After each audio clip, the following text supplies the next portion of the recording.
In the last episode of The Mandalorian, The Rescue, we see Mando, Bo-Katan of Clan Kryze, Cara Dune, Moff Gideon, and Grogu all trapped by the hands of Moff Gideon's army of dark troops. And then we catch a glance at a Resistance fighter, and for those who have seen The Mandalorian, we know for that to be the Grand Jedi Master Luke Skywalker, who we see to appear to be destroying the dark troops with ease. This shows Luke almost bored by the dark troops' attacks. However, the last time we see Luke in a lightsaber action is in Return of the Jedi when Luke's fighting Darth Vader.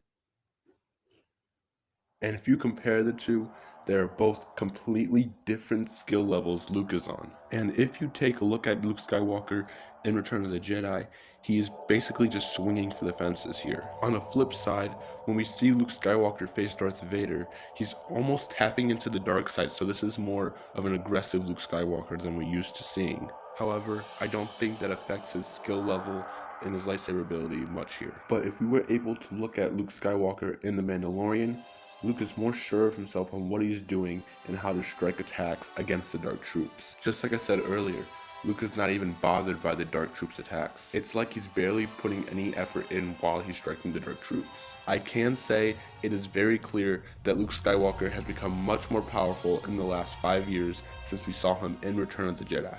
Luke Skywalker in The Mandalorian even uses a dark side power, where Luke Skywalker is just reaching his hand out and crushing one of the dark troopers and basically just disintegrates him, it blows him up. So in many ways, this is the Luke Skywalker that fans have always wanted to see on screen. And we didn't even get to see this in the sequels. All we really got to see of Luke Skywalker was him projecting himself to Ben and then vanishing and then dies. That's pretty much what happened. But like his father before him, Luke had the potential to become the most greatest, powerful Jedi of all time, alongside with Master Yoda, Qui-Gon Jinn, and Luke's father before him, Anakin Skywalker. Now, in The Mandalorian, Luke Skywalker might not be as powerful as Yoda, but is certainly more powerful than we see him in Return of the Jedi. Some may argue that he's even more powerful than Anakin was in Revenge of the Sith. Some even may consider that this is the level that we should have seen Anakin Skywalker at if he had not turned to the dark side. But going back to what I said when Luke was using his dark side abilities, Luke reaches his hand out and just crushes the dark trooper and it explodes. So, is Luke even a Jedi at this point? Or is he just a Force user that is good with a lightsaber? It's almost scary to think about Luke Skywalker using dark side abilities, but is controlling it. Now, I don't really have an exact answer to how powerful Luke really was at this point.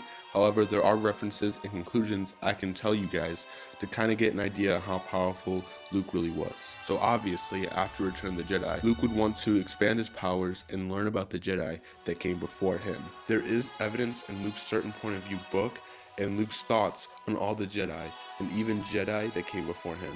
I really do like this book because Luke gives his thoughts and opinions on certain Jedi he's never had an encounter with, such as Qui-Gon Jinn. Luke does share his thoughts and opinions on Qui-Gon Jinn in his story of him supposed to be training Anakin Skywalker when he never did. I would 100% like to go over this book and give you my full breakdown and review of it, and if that is something you guys like to see, hit the like button down below. But that book is basically Luke's journal and what he writes throughout his Jedi years. And in the sequels, we see Luke has these old Jedi textbooks that he reads, or he reads just not occasionally. Of old books. The sacred Jedi texts. Oh, read them, have you? Well, page turners, they were not.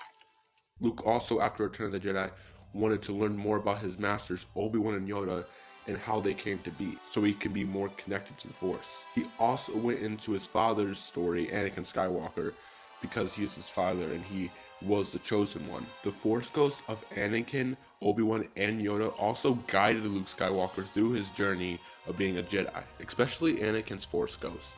Like Luke could sense the presence of all Force ghosts, Obi-Wan, Yoda, and his father Anakin, but he can sense Anakin's presence a lot more than Obi-Wan and Yoda, and that obviously makes sense because he died in Return of the Jedi and wanted to be there for Luke. But when Luke shut himself off from the Force, all three Force ghosts kind of vanished, but when he opened himself back up to the Force, all three Force ghosts came back. And that's why I like Luke's certain point of view book, because he just doesn't go into Jedi, he goes into things like Force ghosts, and some things he did after Return of the Jedi, and even when he's training Ben Solo. Something we briefly see after Return of the Jedi is in Star Wars Battlefront 2, where we get a full mission with Luke Skywalker with R2-D2, and he's protecting, he's looking for something. I'm not really sure the details on the mission, but we do get to see some of Luke's ability and lightsaber abilities that he has in that game. Now, I know it's just a game, it all depends on the player and who's playing it and how good they are, but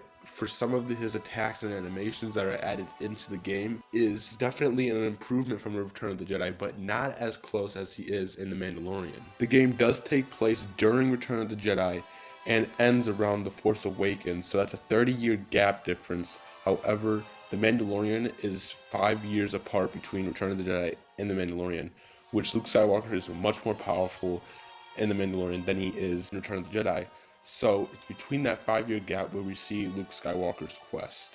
And if we wanted to dive more into this, there is Luke Skywalker from Legends. Now, I've heard from multiple people and multiple sources that the Luke Skywalker in Legends is much more powerful and is kind of overpowered, and I don't really know much about him in Legends. However, I have heard that the Luke Skywalker in The Mandalorian is kind of similar to the Luke Skywalker in Legends, but I don't know what Luke Skywalker does in Legends. That's something I have to go into in a different video if you guys like to see that. I gotta say, all in all, Luke Skywalker is much more powerful than he was in Return of the Jedi, and those are just a few things that Luke Skywalker does to potentially become that much more powerful. I have to say that this isn't fully Luke's potential. I believe that he can do a lot more, but that was just a slight sliver of what we got in The Mandalorian.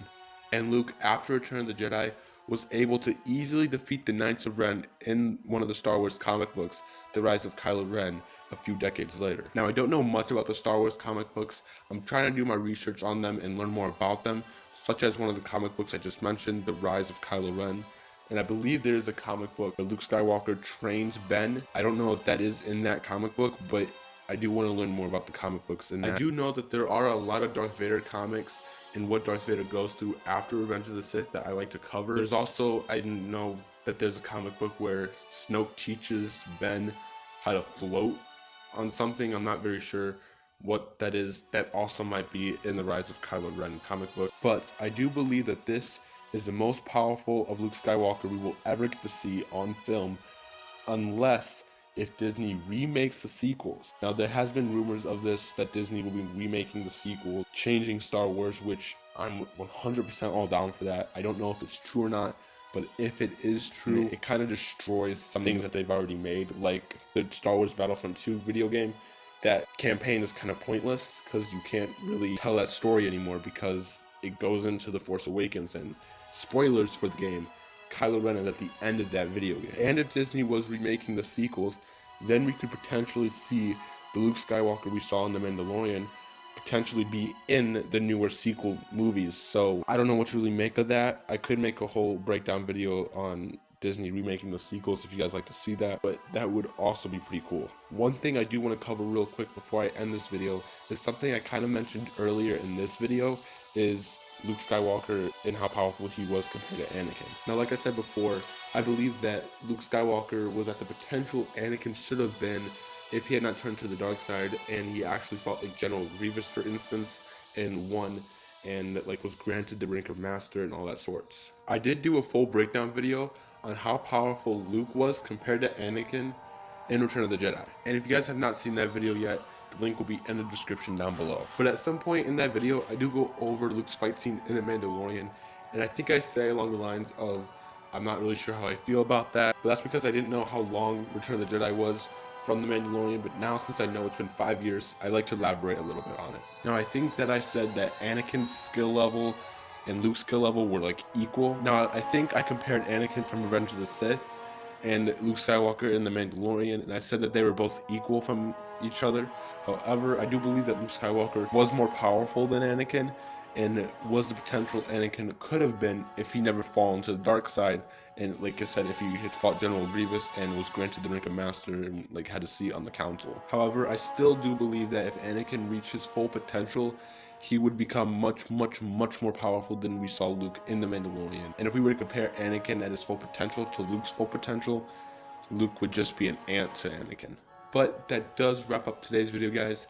And like always, if you think I missed anything, leave it in the comment section down below and what your thoughts on it. I do like to engage with my audience a little bit from time to time, so I do reply. Let me know what you guys think in the comments below. And even if you could inform me on anything I missed from Luke Skywalker in Legends and what he did and how it compares to Luke Skywalker and how powerful he is in The Mandalorian, that would be much appreciated. But real quick before I end this video, please go follow my Instagram down below in the description if you guys have not already. I do go more into depth with certain things and talk about things that I probably won't make a video on and post on my story, so follow my Instagram down below in the description. But for now, my fellow Jedi and Sith friends, remember,